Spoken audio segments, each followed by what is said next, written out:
So Trump gave a well-received speech, and even CNN's polls were showing a huge upswing in popularity. Must be time to bring back the vast Russian conspiracy theory. Jeff Sessions spoke with the Russian ambassador Sergei Kislyak, which was part of his job as a member of the Senate Armed Services Committee. The shock, the horror.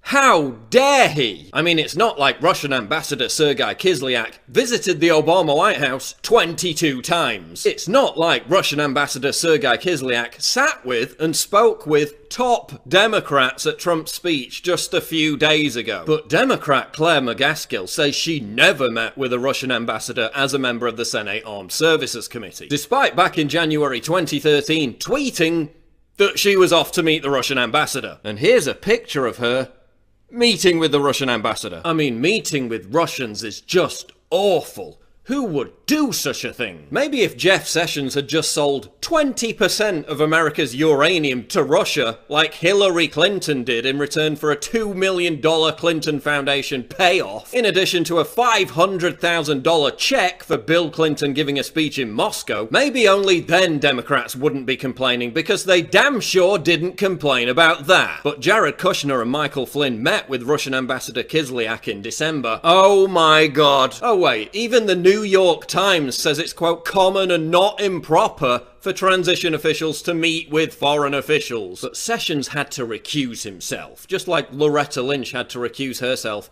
after meeting privately with Bill Clinton. Oh wait, that didn't happen. Let's cut the BS. This is about two things. One, the hysterical left is still in denial about losing the election. They're so pompous, they can't entertain for a second that they lost the political argument. So they're still trapped in this neurotic hysteria that can only be satiated by maintaining the echo chamber of the vast Russian conspiracy theory. As Brendan O'Neill writes, the spectre of Putinite meddling is now blamed for everything that doesn't go the liberal elite's way. Brexit, Trump, Italy, Le Pen, Geert Wilders. It couldn't possibly be, because we have the better arguments, right?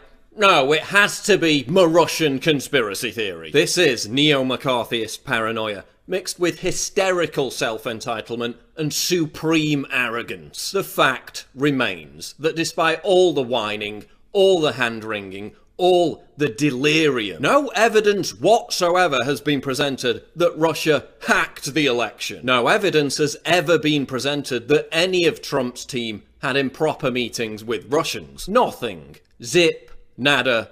Zilch. And the second aspect of what this is all about, Trump's anti-globalist message and his vow to end unnecessary wars, represents an existential threat to the deep state and the military-industrial complex. You take on the intelligence community, they have 6 ways from Sunday at getting back at you.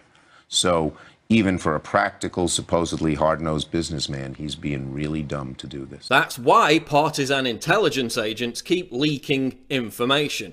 This is about the total sabotage of the Trump administration. Now the deep state has formed an alliance with the left to pick off Trump loyalists one by one. People like General Flynn and Jeff Sessions because they're not globalists. They really believe in Trump's America First mandate. Look at who replaced Flynn.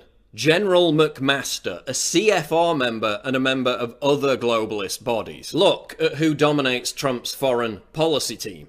Half of them are Council on Foreign Relations members. Fiona Hill, CFR. Katie McFarland, CFR. Carter Page, CFR. Joel Rayburn, CFR. Kenneth Juster, CFR. Christopher Ford, CFR. Yael Lempert, CFR. I could go on and on. The CFR is the deep state. That's the globalist fifth column within the administration. They're trying to force out loyalists so they can isolate Trump and surround him with globalists, so he's totally ineffectual. Kushner and Bannon will be targeted next, before they try to topple Trump himself. They're so desperate to sabotage Trump, they're even trying to get the author of the fake news Pissgate dossier to testify before the Senate. Barack Obama has also set up a nerve center 2 miles from the White House. According to reports, his goal is to oust Trump from the presidency, either by forcing his resignation or through impeachment. This is a concerted effort across the board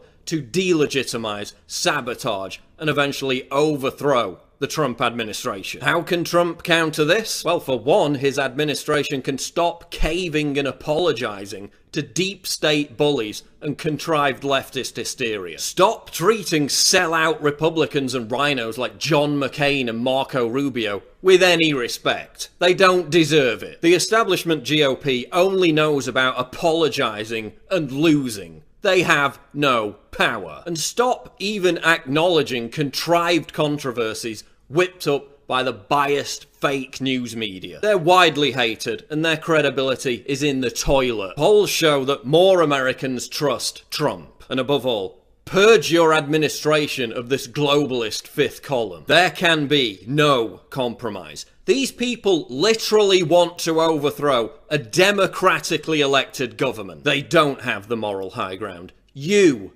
have the moral high ground. You are on the right side of history.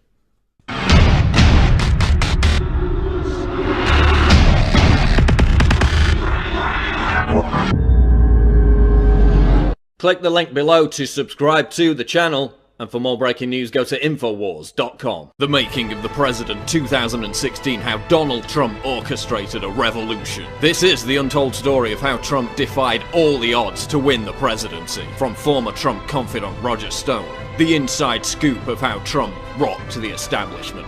Get your signed copy of The Making of the President right now at InfoWarsStore.com. So Trump gave a well-received speech, and even CNN's polls were showing a huge upswing in popularity. Must be time to bring back the vast Russian conspiracy theory. Jeff Sessions spoke with the Russian ambassador Sergei Kislyak, which was part of his job as a member of the Senate Armed Services Committee. The shock, the horror.